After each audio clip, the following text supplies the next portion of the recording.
నమస్తే. నేను మీ శివరామ్ రెడ్డి. ఏదైతే మీకు తెలుసు ఇక్కడ బీఆర్ఎస్ పార్టీకి సంబంధించిన హుజురాబాద్ ఎమ్మెల్యే పాడి కౌశిక్ రెడ్డి సమ్మక్క సారక్క జాతరలో కొద్దిగా సినిమా చేసిండు, రచ్చరచ్చ చేసిన అన్న విషయాలు మీ అందరికీ తెలిసిన విషయమే. సోషల్ మీడియాలో కూడా బాగా వైరల్ అవుతున్నాయి వీడియోలు. ఆ ల్యాండ్కు సంబంధించి వీణవంకకు సంబంధించి పాడి ఉదయేందర్ రెడ్డి పట్టదారి ఉన్నాడు. దాంతోపాటుకు సంబంధించి చందు కూడా అక్కడ పాడి ఉదయేందర్ రెడ్డి వాళ్ళ పాడి రాజేందర్ రెడ్డి వాళ్ళకి అమ్మిన పట్టాదారుడు, ఆ ల్యాండ్కి సంబంధించిన పట్టాదారు మనతో పాటు ఉన్నాడు. నమస్తే. నమస్తే అన్న. ఎట్లా చూడొచ్చు కౌశిక్ రెడ్డి ఇప్పుడు అది గవర్నమెంట్కి సంబంధించిన ల్యాండ్ అని చెప్పి అక్కడ కౌశిక్ రెడ్డి ఇష్యూ చేయడానికి వచ్చిండు. అసలు నిజంగా ఏం జరిగింది అక్కడ? అన్న అక్కడ అది ఏంటంటే 4 ఎకరాల 20 గుంటలు అన్న ల్యాండ్. అది ల్యాండ్ మొత్తం అది పాడి రామకృష్ణారెడ్డి, పాడి జితేందర్ రెడ్డి, పాడి రాజిరెడ్డి, వీళ్ళకి పాడి ఉదయనందన్ రెడ్డి, వీళ్ళకి మొత్తం 4 ఎకరాల 20 గుంటలు. దాంట్లో ఒక 3 గుంటలు కూడా మాకు మా బాబాయ్ అయినటువంటి దాసారపు రామ్మోహన్, ఆయన చనిపోయిండు హార్ట్ స్ట్రోక్ తోటి. 2015లోనే ఆయనకు 3 గుంటలు కూడా ఆయనకు అమ్మి, అదే 1294/A సర్వే నంబర్ ఉన్నటువంటి 3 గుంటలు మా బాబాయ్ అయినటువంటి రామ్మోహన్ కూడా 3 గుంటలు అమ్మిరు. ఇప్పుడు అది కంప్లీట్గా ఆ జాగా పాడి రామకృష్ణారెడ్డి, పాడి సుధాకర్ రెడ్డి ఫ్యామిలీకి సంబంధించిన ల్యాండే అది. కౌశిక్ రెడ్డికి ఆ ల్యాండ్ లో ఇలాంటి సంబంధమే లేదు అసలు ఆయన ఆడ అడుగు పెట్టడానికి అర్హుడే కాదు. కేవలం వచ్చి ఒక ప్రోటోకాల్ గా దేవతలను దర్శనం చేసుకోవడానికి రావలేదు. స్థానిక ఎమ్మెల్యే పిలవలే అంటున్నాడు కదా. మేము పిల్లలే అంటే మీరే చూసిరు అన్న. సమ్మక్క దేవత రావాలి, ఆడికి వచ్చినాక ఆడ కోర్టు ఆర్డర్ ఏముంది, పాడి ఉదయనందన్ రెడ్డి ఫ్యామిలీ ఆడ పూజలు చేయాలి. వాళ్ళంతా పూజలు చేసినాక నెక్స్ట్ అక్కడ ఉన్నటువంటి సర్పంచ్ కానీ లేకపోతే అక్కడ ఉన్న లోకల్ ఎమ్మెల్యే వచ్చి ఆడ ప్రోటోకాల్ ప్రకారం వచ్చి నువ్వు దర్శనం చేసుకోవాలి. కానీ నువ్వే ముందే పోయి నేనే చేస్తా అని అంటే ఎట్లుంటా అన్న? ఇప్పుడు నీ ఇంట్లో నువ్వు పూజ చేసుకుంటా అంటే పక్కింటోడు వచ్చి నీ ఇంట్లో పూజ చేస్తా అంటే నువ్వు ఒప్పుకుంటావా? ఈయన చేసేది కూడా గట్లే ఉన్నది. అంటే ఇంకా అక్కడ ఒక మంది మార్బలంతో జై కౌశిక్ రెడ్డి, ఆ రోజు ఏమైందంటే అన్న, యాక్చువల్గా సార్లమ్మ మంచిగా అయింది. సార్లమ్మని తీసుకొచ్చారు. నెక్స్ట్ డే సమ్మక్కని తీసుకొచ్చే రోజు ఏం చేసిండంటే ఈయనే ఒక మొత్తం ఒక లొల్లి క్రియేట్ చేయాలి, ఒక డిస్టర్బెన్స్ క్రియేట్ చేయాలని చెప్పి మొత్తం కోడిగుడ్లు టమాటాలతోటి మొత్తం ఒక డిస్టర్బెన్స్ చేయాలని ఏం చేసిండంటే సమ్మక్కని తీసుకొచ్చే ప్రొసెషన్లో ఒక పెద్ద ప్లాన్ వేసిండు. ప్లాన్ వేసినాక మనం చూసినాం అదంతా. వాళ్ళు ఏం చెప్పారు, సిపి గారు కానీ లేకపోతే ఏసీపీ గారు కానీ ఇక్కడ లోకల్ సిఐ కావచ్చు కానీ ఇక్కడ డిపార్ట్మెంట్ అందరు కూడా ఒకటే చెప్పారు. ఏమని చెప్పారు, నువ్వు వచ్చి మీరు మీ కుటుంబ సభ్యులు వచ్చి ప్రోటోకాల్గా వచ్చి దర్శనం చేసుకోవాలి, అంతే తప్ప మీరు డిస్టర్బెన్స్ చేసి ఇవన్నీ లొల్లులు క్రియేట్ చేసి టమాటాలు కొడతాను అదంతా ప్లాన్ చేసుకున్నాడు. ఇంటెలిజెన్స్ పోయింది కదా అన్న, ఇంటెలిజెన్స్ పోతేనే కదా పోలీసులు అంతా ఆపాల్సి వచ్చింది. అందుకే ఆపిర్రు. ఆపినా కూడా ఏం చేసిండు, నేను ఇంటికి పోతా అని చెప్పి మళ్ళీ దొంగదారులు వచ్చి ఆడ జాత గద్దెలెక్కిండు. అవునా? ఇంటికి పోతా అని చెప్పి వచ్చిండు మళ్ళా? ఇంటికి పోతా అని చెప్పి గద్దెలెక్కి మళ్ళీ ఆడ డిస్టర్బెన్స్ క్రియేట్ చేసిండు. అంటే అక్కడ ఎట్లా ఇప్పుడు పోలీసుల మీదకి ఉరకడం? ఇప్పుడు మీది సొంత గ్రామం వీణవంక? మాది సొంత గ్రామం వీణవంకనే. ఇప్పుడు అక్కడ వీణవంకను తగలబెడతా అంటే మీరు కూడా ఓట్లు వేసిరు కదా అక్కడ ప్రజలంతా, ఆయన గెలిపించి. ఆయన ఏమో ఆయన ఎందుకు గెలిపించారో మాకు ఇప్పటికి అర్థం అవుతలేదు అన్న. అది ఇప్పటికి ఏం అర్థం అవుతలేదు. కాదు, ఇప్పుడు అక్కడ ఉన్న సర్పంచ్ కూడా మీ దాసారపొల్లే? మా దాసారపొల్లే. ఇప్పుడు ఆమె అక్కడ అసలు వాస్తవానికి సమ్మక్క గద్దెల కాడికి రావద్దు, ఏదో చుట్టూ. యాక్చువల్లీ ఏంటంటే అన్న, సమ్మక్క జాతర సార్లమ్మ రాకముందే ఒక 2 రోజుల ముందే మా నానమ్మనే, మా నడిపి నానమ్మ అంటారు. మీ పాలోళ్ళే? మా సొంత, మా తాత, మా నడిపి తాత, మా నడిపి తాత, ఆ నానమ్మ లచ్చమ్మ అంటారు ఆమెను. ఆమె చనిపోయింది. 2 రోజులు అయిపోయింది అంతే. 2 రోజులు అయిపోయిన వాళ్ళే మళ్ళీ ఈ రాజమల్ల అనేట ఆయన ఈ సమ్మక్కను తీసుకొచ్చే రోజు ఆ పెద్ద మనిషి చనిపోయిండు. చనిపోయిన వాళ్ళే ఇక అసలు వాస్తవానికి మేము ఇవ్వలేం కూడా, మేము దాసారపాలెం ఇవ్వలేం కూడా ఆడికి సమ్మక్క గద్దెలు ఎక్కనే ఎక్కద్దు మేము. అవును. సమ్మక్క గద్దెలు అసలు ఎక్కనే ఎక్కద్దు. ఓకే. ఈయన ఏం చేసిండో మన సర్పంచ్, ఇప్పుడు దళిత సర్పంచ్ అని అంటాను కదా, ఆమెను బలవంతంగా అసలు భయపెట్టించి తీసుకుపోయి ఆడ గద్దెలు ఎక్కిచ్చిండు. ఇప్పుడు హిందూ సంప్రదాయం ప్రకారం కొన్ని ఉంటాయి కదా అన్న, మనం ఎంతైనా పాటించాలి. చుట్టులా ఒక గద్దెలు ఎక్కుతారా అన్న? ఎంత పాపం అన్న. అవును. నీకేం నీకు ఏం న్యాయం అవుతుంది? పాపం ఆమెను బెదిరించిండు. ఆయన ఇంత పెద్ద ఉండే కదా, బాగా పొడుగుతున్నాడు కదా, పొడుగుతున్నాడు కదా. ఇక మరి వాళ్ళు ఎందుకు భయపడ్డరో ఏమో గాని అసలు అది ఏం మాట్లాడతాను. పదే పదే దళితులను మీరు నేను ఇది కూడా చెప్తున్నాను ఇక్కడ నుంచి కౌశిక్ రెడ్డికి, పదే పదే దళితులు అని దళితుల కార్డు వాడుకుంటే మాత్రం మంచిగా ఉన్నది. ఏం దళితులు అంటే అంత చిన్న చూపు అయిపోయిందా? దళితులు అంటే నీకు అంత అదైపోయిందా? ప్రతి దానికి దళితులు అంటున్నావు. అసలు ఈటల రాజేందర్ రాజీనామా చేయకపోతే దళిత బంధు ఎక్కడదన్నా? ఈటల రాజేందర్ నీకు 10 ఏళ్ళు బీఆర్ఎస్ అధికారంలో ఉన్నప్పుడు కేసీఆర్ ఒక్కట ఎస్సీ కార్పొరేషన్ల లోన్లు మొత్తం పెండింగ్ లో వాడేసారు. ఫైల్ పెండింగ్ లో ఒక్కడు ఎస్సీ కార్పొరేషన్ ఆఫీస్కి పోతే ఒక్క ఫైల్ కూడా మూవ్ కాపోతుండే. ఒకటి నాకు అంత దళిత బంధు ఎడికెళ్ళి వచ్చింది. సడన్ గా దళితుల మీద ఎట్లా పుట్టుకొచ్చింది? కులం పేరు నువ్వు కులం పేరు నువ్వు చెప్పాలంటే అవన్నీ పచ్చి ఉన్నాయి. మీకు తెలుసా? మీటింగ్ లో డైరెక్ట్ దళిత బంధు తీసుకున్న దళితులు అని చదువుకున్నారని తిట్టినావు నువ్వు. అప్పుడు ఇప్పుడు ఎవరు పింగిరి ప్రశాంత్ రెడ్డి వాళ్ళు క్వశ్చన్ చేస్తే కూడా వాళ్ళని కొట్టనీకి పోయినావు నువ్వు తిట్టందే. వాళ్ళు దళితులని తిట్టినావు, ముదురాజులని తిట్టినావు. మళ్ళా ఇప్పుడు తురుకోలను ముస్లింలను ఒక సిపి అనే సివిల్ సర్వెంట్, ఒక డిస్ట్రిక్ట్ బాసు తిట్టిండు. మళ్ళీ నేను ఫ్రస్ట్రేషన్ లో తిట్టినా అని సార్ చెప్పిండు. అన్నుడు ఎందుకు తానిచ్చుకున్నాడు ఎందుకు? అంటే ఎట్లా చూడవచ్చు? మీది కూడా వీణవంకే కదా కౌశిక్. అదే అన్న, మాది వీణవంకే. మాకు ఇజ్జత్ అనిపిస్తుంది అన్న. ఇజ్జత్ వస్తాను ఇట్లా ఏవాటి ఏం చేయాలో అర్థమైతే లేదు. ఇంకా మరి ఇప్పుడు కాదు, ఇంకా 40 సంవత్సరాల దాకా ఎమ్మెల్యేగా నేనే ఉంటాను. ఇంకా 40 ఎక్కడదన్నా ఈ చూడాలి. ఇప్పుడు డీలిమిటేషన్ ఏమో అంటారు. ఆ డీలిమిటేషన్ లా ఎట్లయితుందేమో అవుతుందో కానీ ఏడిపోయినా ఈటల రాజేందర్ అయితే ఎక్కడికి పోయినా ఈడ కాదు, ఆయన రాష్ట్రంలో ఏడిపోయినా గెలుస్తాడు. కానీ ఈ నుంచి పక్కకు పోతే మాత్రం ఎడికన్నా పోతే మాత్రం అసలు ఉన్న ఓట్లు కూడా పడాయి. ఇక అంతే. ఈయన ఫేస్ చూసినా అయిపోయిందన్న, క్లోజ్, చాప్టర్ క్లోజ్ అయిపోయింది. హుజురాబాద్ అయిపోయింది. ఆయన ఏడిపోయినాక అంతే. ఇక పిచ్చోడు ఉన్నాడు ఆయన అయిపోయింది. ఇప్పుడు నువ్వు ఒకటి ఇంటర్వ్యూ చూసినావా? ఏమంటా ఉన్నాడంటే, నేను గోల్డెన్ స్పూన్ తో పుట్టిన నా దగ్గర 1000 కోట్లు 2000 కోట్లు ఉన్నాయని చెప్పండి. 1000 కోట్లు ఉన్నాయి కదా, 1000 కోట్లు నుండి మన కోట్ల నౌకర్లు పెట్టిస్తా అని తీసుకున్నాడు. మళ్ళా వీణవంకలు కూడా చాలా ఉన్నాయి చెప్పాలంటే. ఇక అన్ని పేర్లు నేను ఆడ లోకలే కాబట్టి కొన్ని పేర్లు చెప్పలేకపోతాను కానీ ఆడ కూడా చాలా మందికి చాలా మంది ఇంటి మీదకి వచ్చాడు పైసలు ఇవ్వాలి, ఇంటి మీదకి వచ్చిర్రు. అక్కడ ఉన్న లీడర్ కూడా తిరుపతి రెడ్డి మీకు మొన్న ఒక ఇంటర్వ్యూలో కూడా చెప్పిండు, మేమే పైసలు పాపం ఇంటి మీద అని చెప్పి ఆయన అన్నాడు. మరి ఇలా 2000 కోట్లు నాగర్ అని చెప్పి చెప్తావు. 2000 కోట్లు ఉంటే మరి 2000 కోట్లు ఉంటే మరి నువ్వు ఏమన్నా సాయం చేసినట్టు ఉన్నదా నీ సొంతగా? ఆడ వీణవంకల పాడి ఉదయనందన్ రెడ్డి గారు ఆయన సొంత డబ్బులతో అన్న, ఆయనే ఒక ఎఫ్టీవీ అంటే మీకు కూడా ఐడియా ఉంటుంది, ఓటీటీ ప్లాట్ఫామ్. ఆయనే అసలు చెప్పాలంటే దేశంలోనే ఫస్ట్ నాకు తెలిసి ఆయన ఫస్ట్ ఓటీటీ ప్లాట్ఫామ్.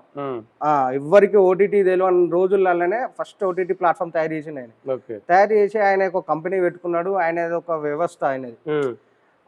ఎక్కడికి పోయినా కానీ ఆయన అరే నేను ఇంత ఎదిగిన, అరే నేను ఒక నా ఊరు, నేను ఆ ఊర్లో నేను ఎంతో కొంత ఎంప్లాయ్మెంట్ క్రియేట్ చేయాలి కదా అనే ఉద్దేశం కొద్దీ ఊరికి వచ్చి ఒక ఆఫీస్ పెట్టి ఒక ఇది ఎఫ్టీవీకి సంబంధించింది ఒక అడ్వర్టైజ్మెంట్ ఏదో ఉంటుంది, అది దానికి సంబంధించింది.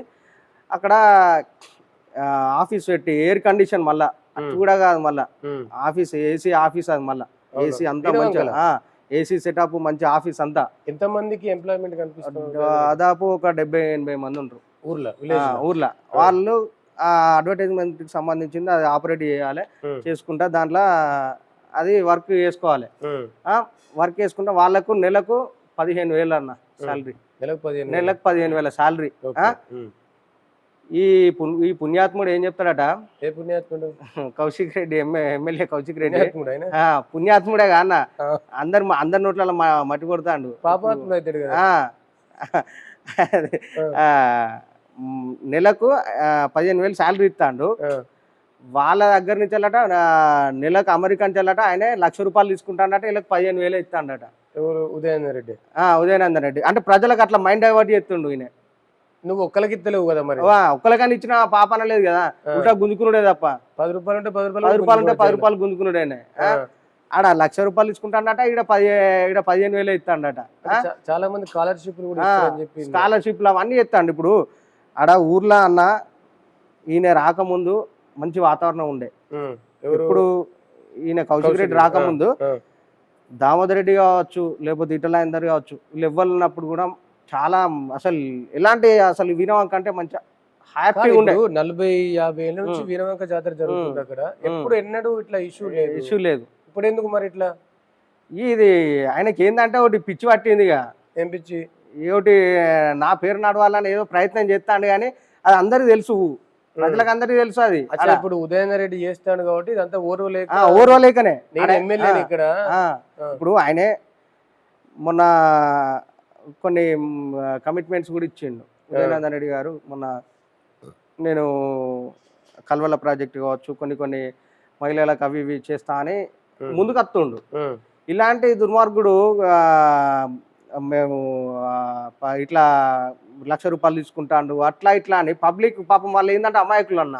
వాళ్ళు ఏంటంటే పొద్దున్న వాళ్ళు ఏదో పొద్దున్న లేచి సాయంత్రం అయితే ఏదో పని చేసుకుంటారు. వాళ్ళకి ఇలాంటి వాటి మీద పెద్ద అవగాహన ఉండదు. ఆయన ఎట్లుంటది అంటే పబ్లిక్ వాళ్ళు ఏమైనా చెప్పినట్టు ఎట్లా అమాయక ఫేస్ పెడతాడుగా ఇట్లాగా. కౌశిక్ రెడ్డి అమాయక ఫేస్ పెట్టి ఆడోళ్ళు ₹1,00,000 తీసుకుంటాను ఈడ ఇదే అని అంటే ఇక పబ్లిక్ ఎట్లుంటది, ఇక ఊర్లలో పాపం ఆడోళ్ళు పాపం వాళ్ళకు ఏం తెలియదు. అయ్యో దొర చెప్పేది నిజమే కావచ్చు అనుకుంటారు. ఇక అనుకొని ఆగమవుతారు ప్రజలు. ఈ ఉదయనందన్ రెడ్డి గారు పాపం వారు సొంత పైసలు పెట్టి ఇంత డెవలప్మెంట్ చేద్దామని ఇప్పుడు కల్వల ప్రాజెక్ట్ ఉందన్న. కల్వల ప్రాజెక్టు కింద వీణవంక మండల్ కావచ్చు, అటు జమ్మికుంట సైడ్ కూడా మొత్తం అదంతా పారుతుంది.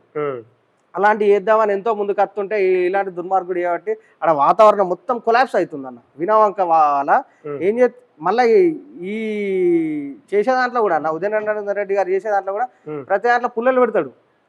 ఏం చేయకుండా ఆయనకు పేరు పోతుందని. పాడి సాయినాథ్ రెడ్డి వాళ్ళ తండ్రి కూడా ఇప్పుడేదో నువ్వు బీఆర్ఎస్ వచ్చి ఇప్పుడు ఇంత ఏదో రాత్రి హైలైట్ అయ్యో ఆగని చెప్తాను. అయ్యో ఇంకోటి కూడా అన్నాడు కదా ఒక మాట, ఇది అసలు బీఆర్ఎస్ పార్టీ పుట్టిందే మా ఇంట్లో అని చెప్పి. ఈడ పుట్టింది, పుడితే మరి వాళ్ళ తండ్రి జెడ్పీటీసీగా పోటీ చేస్తే ఆడ మా బీసీ బిడ్డ మా మోటం వెంకటేష్ ఎంపీటీసీగా పోటీ చేసిండు. ఈయన వాళ్ళ తండ్రి జెడ్పీటీసీగా పోటీ చేసినప్పుడే అప్పుడు ఎంపీటీసీగా పోటీ చేసినటువంటి మోటం వెంకటేష్కి వచ్చిన నోట్లు కూడా వాళ్ళ తండ్రికి రాలేదు, అదే సొంతూరులో. అవునా? 2006లో. అంటే అప్పుడు గెలవలేదు జెడ్పీటీసీ అని ఓడిపోయింది వాళ్ళ తండ్రి. ఈడ పుట్టింది మరి వాళ్ళ ఇంట్లో. ఇంటర్వ్యూలు అంటాడు కదా బీఆర్ఎస్ పార్టీ పుట్టిందే మా ఇంట్లో అని చెప్పి. ఫస్ట్ అసలు ఇటల్ రాయింద్ర వచ్చిండు, ఆయన వచ్చిండు. కేసీఆర్ ఏం లేదు ఆయన పురుడు వచ్చిండు మొత్తం. అంటే ఎట్లా మీ వీణవంక ప్రజలు ఈయన మాటలు చూసి ఏమనుకుంటా ఉన్నారు? ఏం లేదన్న, నేను ఇప్పటికి కూడా హుజరాబాద్ ప్రజలకు ఎస్పెషల్ గా వీణవంక ప్రజలకు కూడా చెప్తున్నా, ఆయన మాట్లాడే ప్రతి మాట దొంగ మాట, లంగ మాట, అవన్నీ దొంగ మాటలే.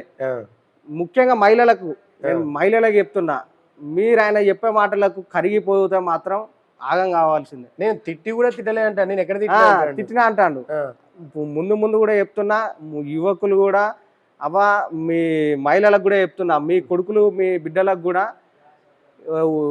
ఆగమయ్యే పరిస్థితులు అలాంటి వ్యక్తులను గెలిపిస్తే ఎట్లా ఉంటుంది ఫైనల్ గా? కౌశిక్ రెడ్డి మళ్ళా 40 ఏళ్ళు అంటా ఉన్నాడు. మరి 40 ఏళ్ళు ఎక్కడదన్నా, అయిపోయింది, కొలాబ్స్, ఏం లేదు, చాప్టర్ క్లోజ్. మొన్ననే నేనే అసలు కొంచెం నా చేతుల్లో మిస్ అయింది, కానీ నేను నీ చేతుల్లో మిస్ అయింది అంటే ఇక మొన్న కొంచెం సర్పంచ్ ఎలక్షన్లల్లా నా చేతుల్లో మిస్ అయిండు. వీణవంకకు సంబంధించింది. ముందు నువ్వు రేవంత్ రెడ్డితో పోల్చుకుంటాను, నీకు నేను చాలు, నేను వీణవంకల నేను చాలు, నేనేందో చూపెడతా రాను నీకు. కౌశిక్ రెడ్డి నేనేందో చూపెడతా.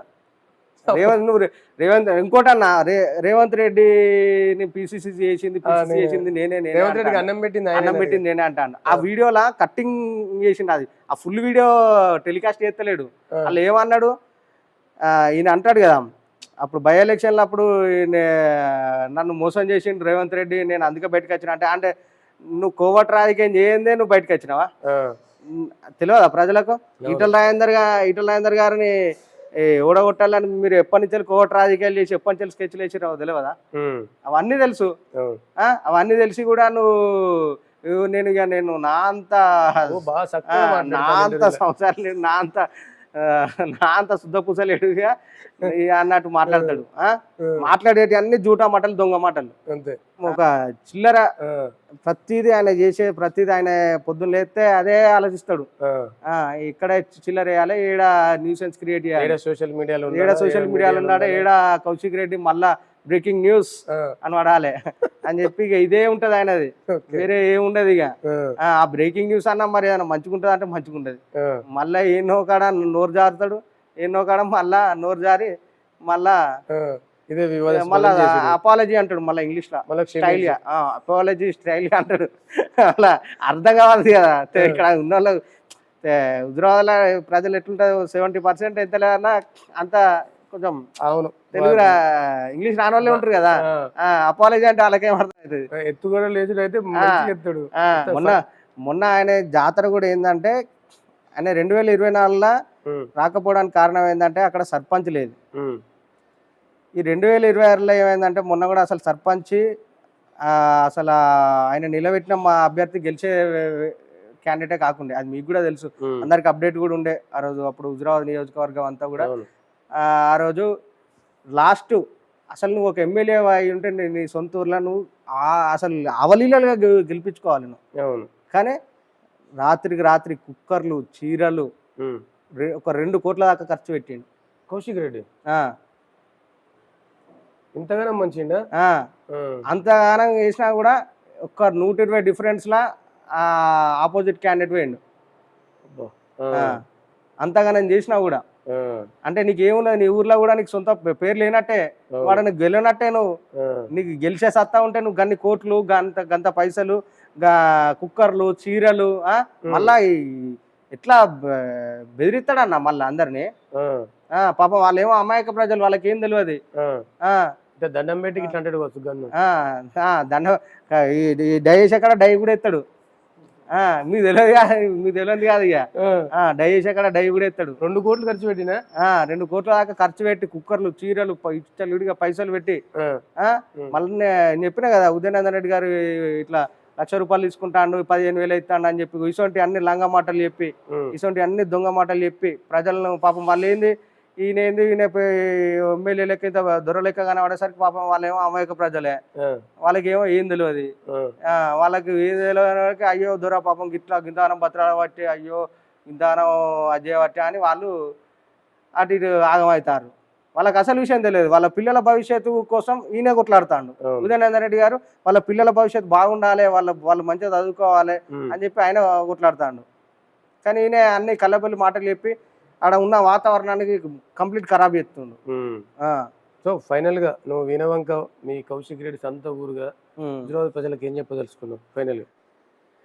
హుజరాబాద్ నియోజకవర్గ ప్రజలకు నేను చెప్పేది ఒకటే, అయ్యా కౌశిక్ రెడ్డి, నువ్వు ఆ రోజు అసలు నువ్వు గెలిచే పరిస్థితి లేకుండే, అలాంటిది నువ్వు చనిపోతా అని చెప్పి సూసైడ్ చేసుకుంటా అని భార్య పిల్లలతో కలిసి నేను చచ్చిపోతా అని బెదిరించి ఓట్లు వేయించుకొని ఎమ్మెల్యే గెలిచినావు.